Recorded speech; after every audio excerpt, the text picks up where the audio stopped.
Hi there, I'm Cheri Aircheck. Here is what's happening in and around the California State Capitol today. We begin with a Me Too rally over on the North Steps with a handful of lawmakers who are pushing for more protections for women in the workplace. This is all in response to the dirty culture of sexual harassment rampant at the state capitol that's been exposed. A couple of lawmakers have stepped down. Several are under investigation. Today, the Legislative Women's Caucus is calling attention to a number of bills that will provide stronger laws against workplace harassment and extend the deadline for filing complaints from 1 year to 3.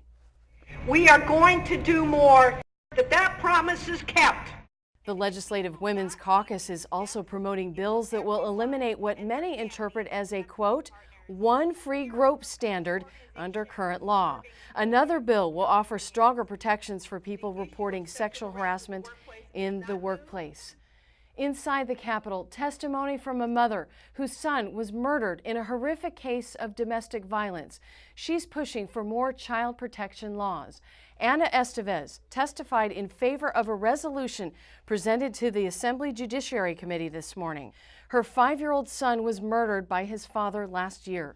The resolution calls for California to extend stronger protection to children in domestic violence cases. Estevez says she's on a crusade to see the state adopt new laws that could have better protected her son. My son knew me as a strong mother. I'm sure that these laws are enacted in California. The father, Armazid Andreessen Sr., was convicted in 2017, and he's serving 25 years to life. As the Department of Motor Vehicles remains embroiled in a cloud of controversy, state lawmakers defend their action not to initiate a state audit.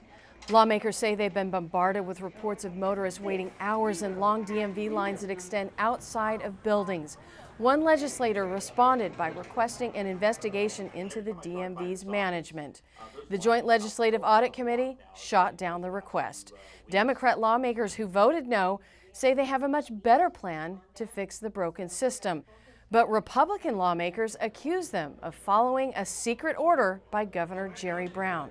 Those lawmakers deny it, saying an audit would take months to complete, costing the taxpayers thousands of additional dollars. They say the issue can be fixed faster with nearly $17 million in funds allocated to the DMV in June.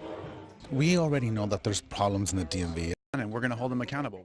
During a public hearing, lawmakers pressed heated questions about incompetence to the DMV director, Jean Shimoto. She laid out a list of steps the department will take to make immediate changes. Lawmakers say they will follow closely to hold the DMV accountable for their promises. Consumer advocates at the state capitol are fighting to make sure that ratepayers don't foot the bill when it comes to fire negligence caused by utility companies. Emotions ran high during a hearing on an emergency wildfire prevention bill. Democrats and Republicans came in during their summer break aiming to fast-track the measure through the legislature. The bill calls for increased fire prevention measures from utility companies, possibly forcing them to shut electrical systems down when wildfire risk is high. Consumer advocates at the meeting say utility companies should update their outdated engineering standards. I can't say the number of times we don't buy it, honestly. Consumer advocates say the bill doesn't do enough to protect the ratepayers. Well, that wraps it up for our California State Capitol Roundup. I'm Cheri Aircheck. Thanks for joining us.